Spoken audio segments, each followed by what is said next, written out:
Concordant information currently in its possession indicates that forces of a foreign power are preparing to attack Niger and its people, in coordination with ECOWAS and armed terrorist groups. Faced with the threat of intervention that is becoming clearer through preparation from a neighboring country, Niger's airspace is closed as of today, Sunday, August 6, 2023, for all airports until further notice. Any attempt to violate national airspace will be met with an energetic and instantaneous response. Niger's military junta made that announcement yesterday, the day of the deadline to release and restore President Mohamed Bazoum. Bazoum still remains in the junta's grasp, and Niger's generals are preparing for war. As you can see, all flight activity stopped over Niger yesterday. The country is preparing for a military intervention. A military intervention by the Economic Community of West African States, or ECOWAS. That's the group that issued the ultimatum. Nigeria, a member of ECOWAS, has already cut electricity supplies to Niger. It supplies around 70% of Niger's power. This threatens to cause a humanitarian crisis in the coup-hit nation. But Niger doesn't just blame Nigeria and ECOWAS for its troubles. The coup leaders and supporters also pin the blame elsewhere. The old colonizer, France. Niger's junta may have just alluded to France during its announcement, but the coup supporters were more blunt.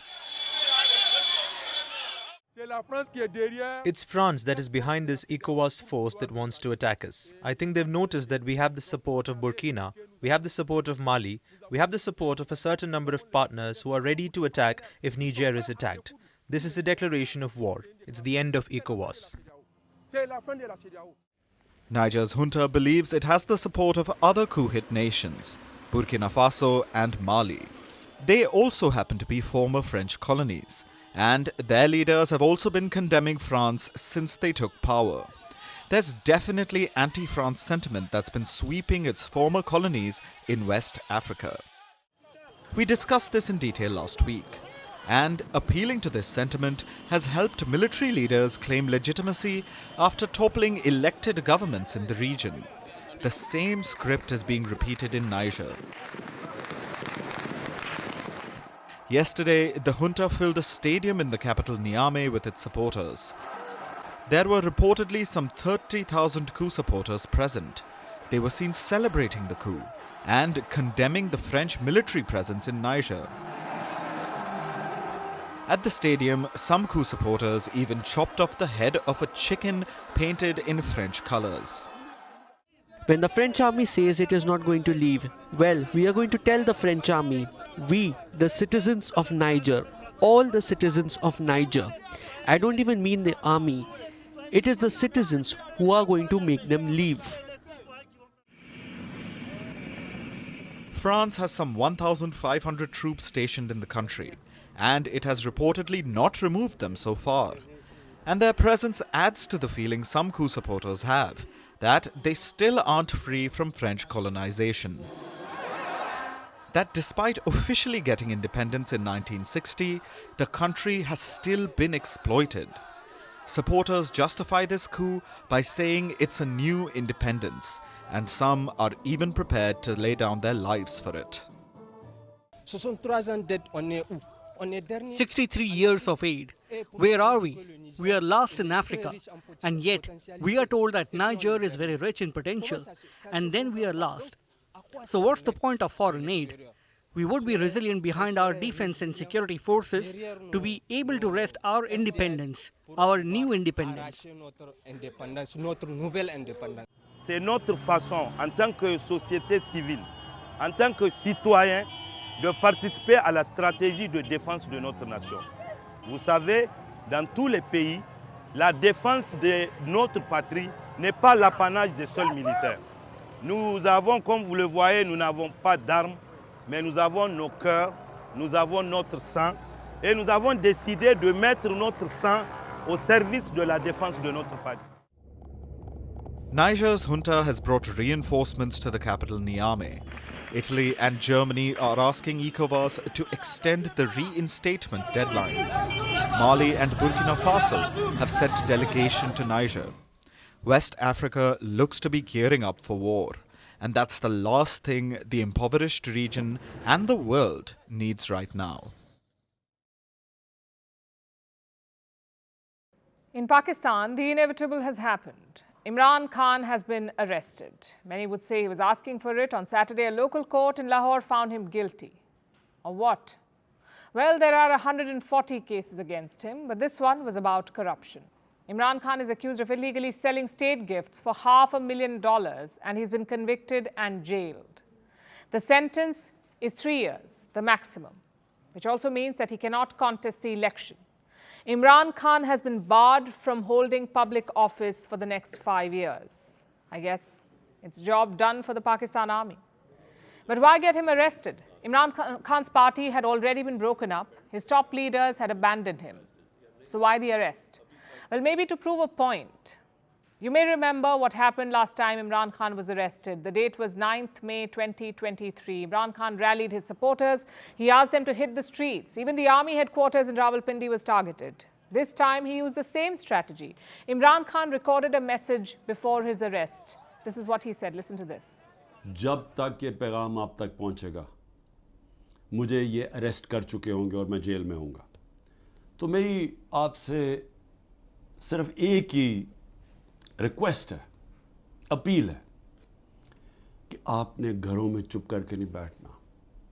मैं ये जो जदोजहद कर रहा हूँ, ये अपनी ज़ात के लिए नहीं कर रहा, ये अपनी कौम के लिए कर रहा हूँ, आपके लिए कर रहा हूँ, आपके बच्चों के मुस्तकबिल के लिए कर रहा हूँ। पुरअमन एहतजाज आपने करते रहना है जब तक कि आपको आपका हक नहीं मिलता, और वो सबसे बड़ा फंडामेंटल राइट है वोट के ज़रिए अपनी हुकूमत मुंतखब करना, ना तो किसी और कोई कब्ज़ा ग्रुप इस मुल्क के ऊपर कब्ज़ा करके बैठ जाए जो आज कब्ज़ा करके बैठा हुआ है। Good speech. Did not help him though. The people had learned their lesson. They were not willing to risk water cannons or military trials. So what did they do? They stayed at home. There were some minor protests in Karachi, but nothing like the last time. Where does that leave Imran Khan? His lawyers have appealed the conviction in a higher court. They also want him shifted to a different jail. And why is that? Apparently, the facilities are not good at this one. Now, let's be clear about two things here. One, Imran Khan was corrupt. There are no two ways about it. And two, his conviction is about selective justice. If corruption was a bar, half of Pakistan's army and parliament would be in jail. So this is less about justice and more about politics. Imran Khan made one crucial mistake though. He assumed popularity would protect him. And no doubt he was popular. Thousands of people used to attend his rallies. But in Pakistan, popularity gets you nowhere. If you want power, you need the army. They can rig the elections in your favor. Speaking of which, there is talk of delaying the upcoming vote.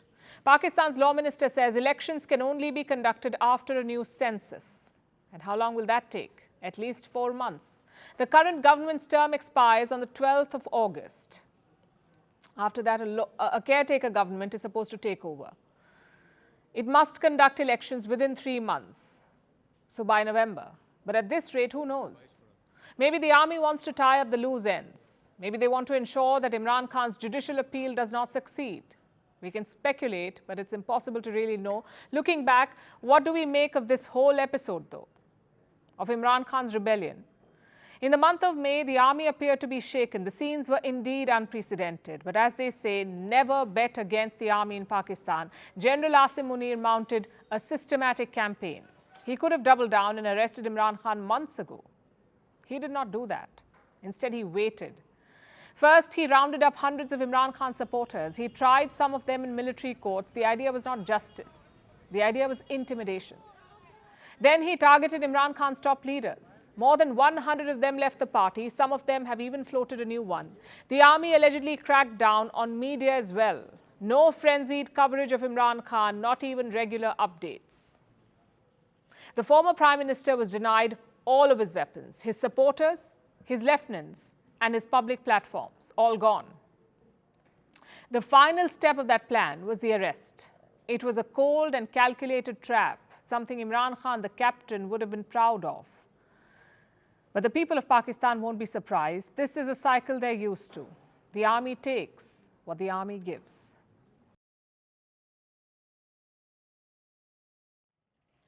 Speaking of naval power, Russia and China are making a huge display of it, and that too against the United States. Last week, they carried out a joint operation. Russia and China carried out a joint operation. Their vessels moved towards the US. Around 11 of them.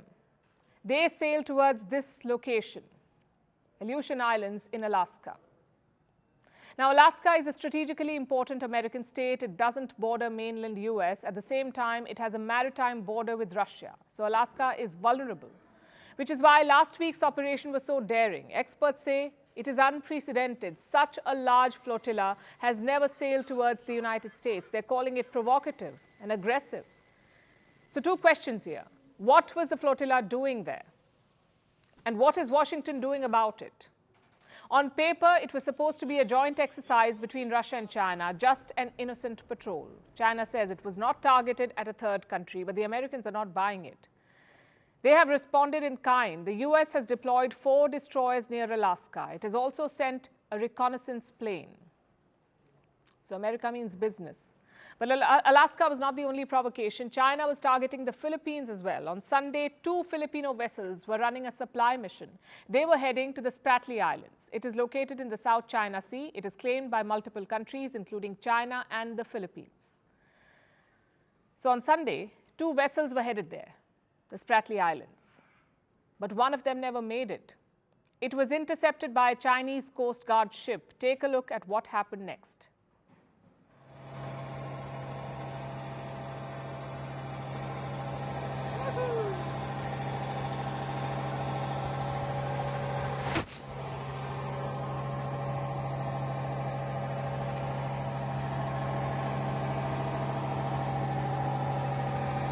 Speed sir, 0.7 knots, sir. Starboard back 1. Starboard back 1.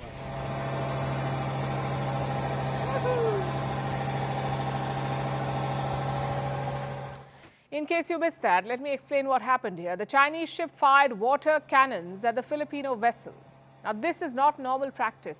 It is considered to be aggressive and confrontational. And what did the Philippines do? The ship could not complete its supply mission. Also, Manila summoned the Chinese envoy. It condemned China's actions as excessive and offensive. Listen to this. We continue to assert our sovereignty.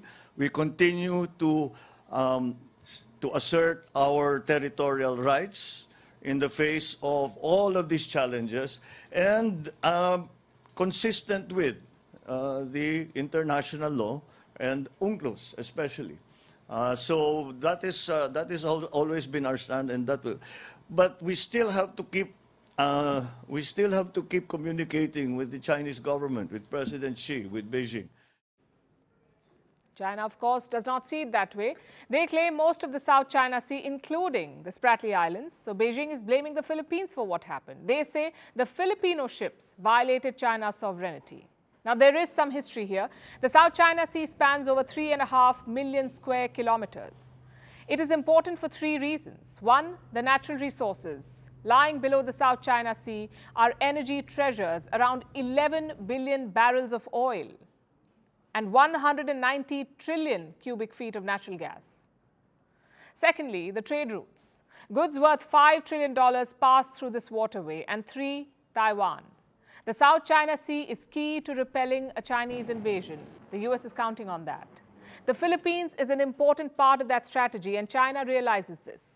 Their ships regularly confront or shadow Filipino vessels. It happened in June this year as well. 2 Filipino vessels were running a supply mission. They were closing in on Spratly Islands, and that's when 2 Chinese ships approached them. One of them came within 90 meters. Another incident was in April. A Chinese Coast Guard ship cut across a Filipino vessel. The 2 almost collided. But this water cannon incident ranks higher on aggression. The last time China used this strategy was in the year 2021. So what is the game plan here? What is Beijing trying to do? Well, the Philippines got a new president last year, Ferdinand Marcos Jr. During his campaign, he promised to strike a balance between China and the US. His predecessor also did that, Duterte. But as president, his policy has been different. In April, Marcos signed a new agreement with the US. Until then, Washington had access to 5 bases in the Philippines, 5 military bases in the Philippines. Now they have access to 9 bases, so 4 extra military bases. Marcos won the presidency by running a populist/nationalist campaign. And what do populists love? An enemy out to grab their territory. That's China for the Philippines. Marcos has repeatedly promised to protect his country's sovereignty. It's the kind of rhetoric that helps him. Having said that, Marcos cannot afford a full divorce. And why is that? Because of bilateral trade. China-Philippines trade is more than $80 billion, 80 billion. Beijing is Manila's largest trading partner, but maybe not for long. The US and its allies are looking to offer alternatives. Last month, European Union chief Ursula von der Leyen visited Manila. She was the first EU chief ever to visit the country. Both sides agreed to restart free trade talks. They also discussed diversification of supply chains. All of this was aimed at China, and days later, their ships confront Filipino vessels. Coincidence? I don't think so. Countries in Southeast Asia have an unhappy marriage with China. They hate China's territorial claims, but they love China's trade. So the West is trying to offer alternatives to sway Southeast Asian countries away from Beijing. Trade and investment is just one part of that strategy. Mutual defense is the other. The US State Department released a warning after Sunday's incident. Listen to what they said. We reaffirm that an armed attack on Philippine public vessels, aircraft, and armed forces would invoke US mutual defense commitments under the 1951 US-Philippines Mutual Defense Treaty. What does that mean? Will the US protect Manila from a Chinese invasion? Will it offer weapon support? Or will Washington deploy troops and carriers? The treaty does not mention any of that. It is ambiguous, maybe by design. China has repeatedly tested this ambiguity by harassing Filipino vessels. So far, the US response has been limited. Strong criticism, but no military response. Not like the one that we saw in Alaska. Such incidents have become the new normal in the Pacific. America flexed its muscles when Alaska was involved, but will it do so for allies in the region? That is what China is probing for.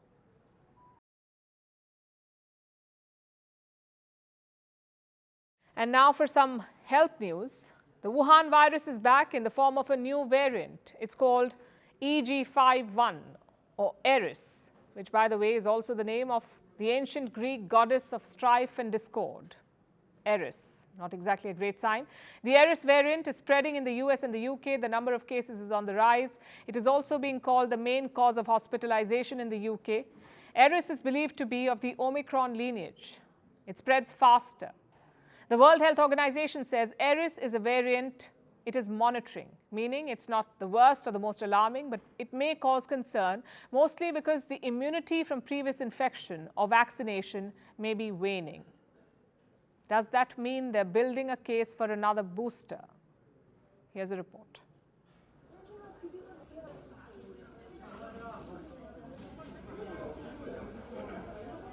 It's been almost 4 years since the pandemic first began. But the Wuhan virus doesn't seem to stop reinventing itself. You know of the Delta and Omicron variants. You've heard of the numerous subvariants of Omicron. And now one of these subvariants is making headlines in the US and UK. The EG5.1, nicknamed Eris. Don't let the short and simple name fool you.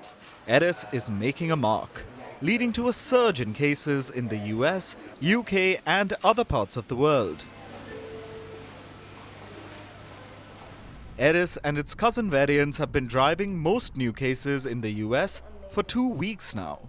The latest data from the US Centers for Disease Control says that 17.3% of all new US cases are caused by EG5. That's the variant family that includes Eris. How many people has it actually infected? The US isn't really keeping a track of case numbers. Remember, since the pandemic was declared over, monitoring has gone off a cliff. Those who bother to get tested often do it from home. so case numbers are unreliable. But the CDC has kept track of hospitalizations due to the Wuhan virus, and that number was over 8,000 last week. It's a 12% increase in COVID hospitalizations, so the surge is real. Why isn't everyone panicking about COVID and the Eris variant? Because American doctors expected the annual summer COVID spike to return, and it has. And it isn't a wave, yet anyway. So while there's an uptick of cases, it isn't a return to the pandemic just yet. There's similar news from the UK. Britain still regularly checks how many respiratory issue cases are due to the Wuhan virus. The UK Health Security Agency checks about 4,400 cases a week. In the week ending July 30th, 5.4% of the respiratory issues were caused by COVID-19. It was responsible for only 3.7% the week before that. The values may seem small, but it's an increase of almost 1.5 times. That's not great news.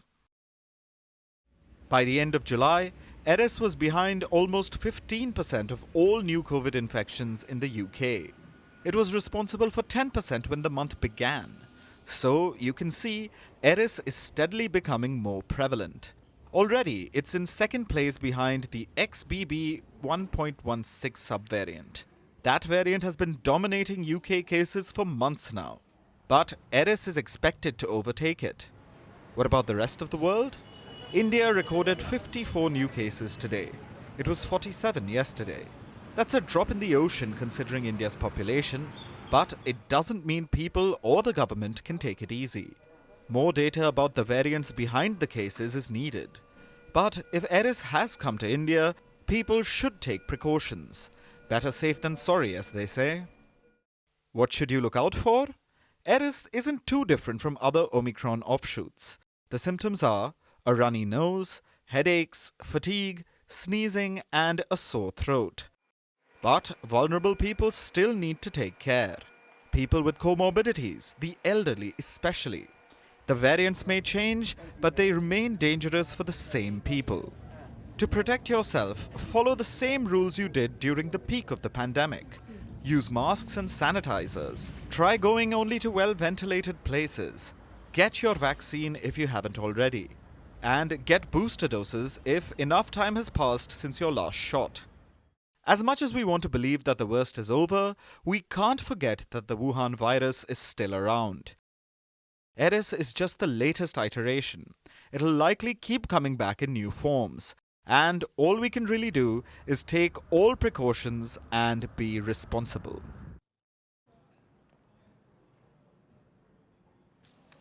About a year ago, a survey was held across 17 countries. The list included the US, India, and the Netherlands. People in these countries were asked one question: what do you feel about returning to office? 2/3 of them had only one response: don't ask us to come to office or we'll quit.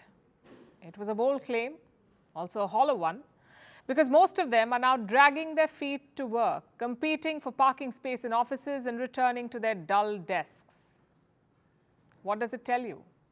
Crusaders of hybrid work are on the losing end of this war. Work from home is dying a slow death. The President of the United States of America agrees. Joe Biden has directed federal workers to return to office. It's a quote-unquote priority for him. Many say, about time.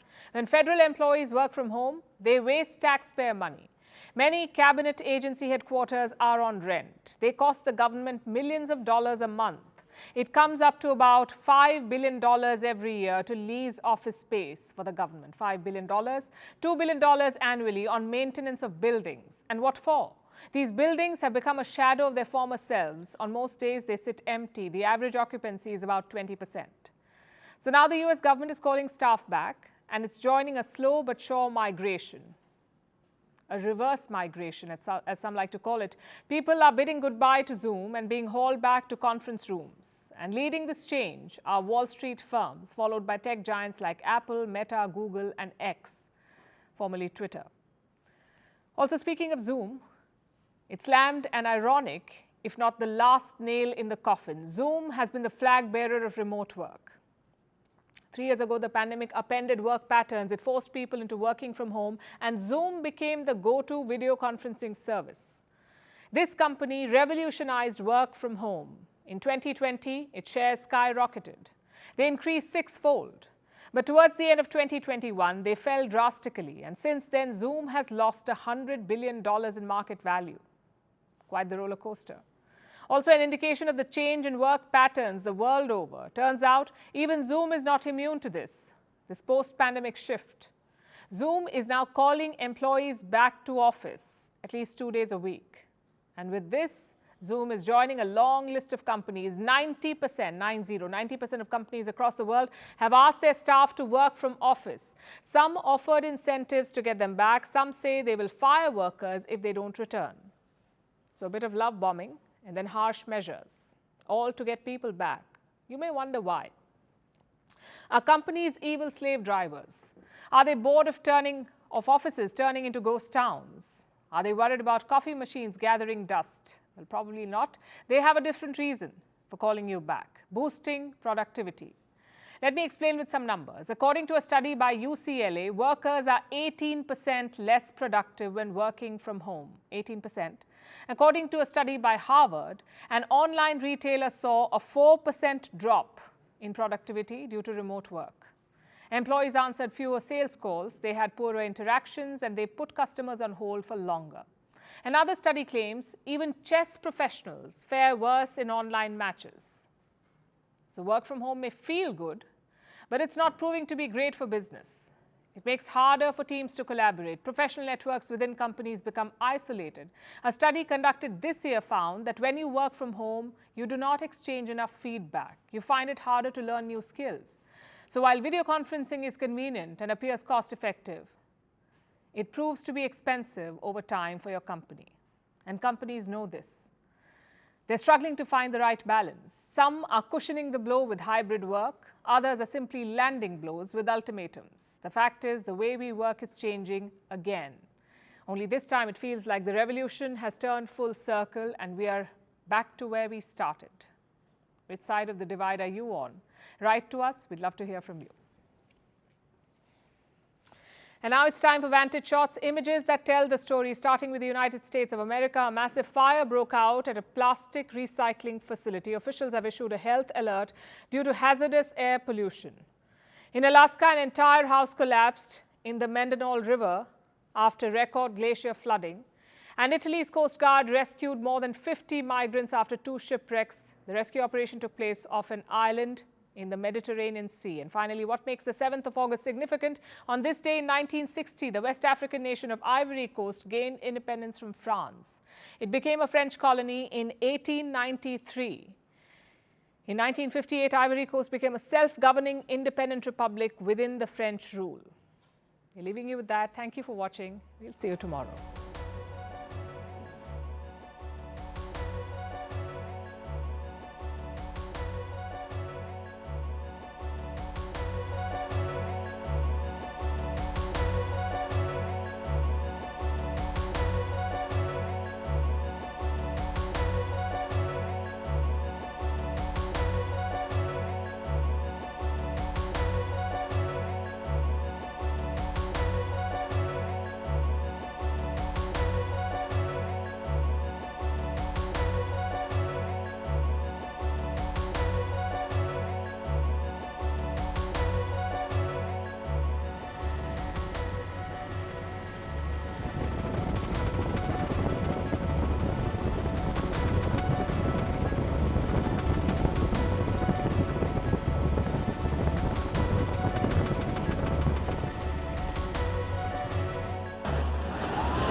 There goes.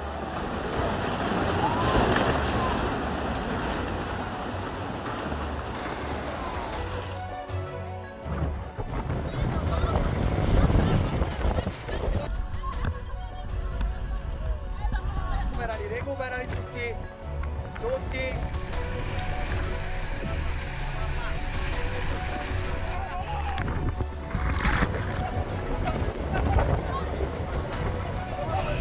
Forza, bravi.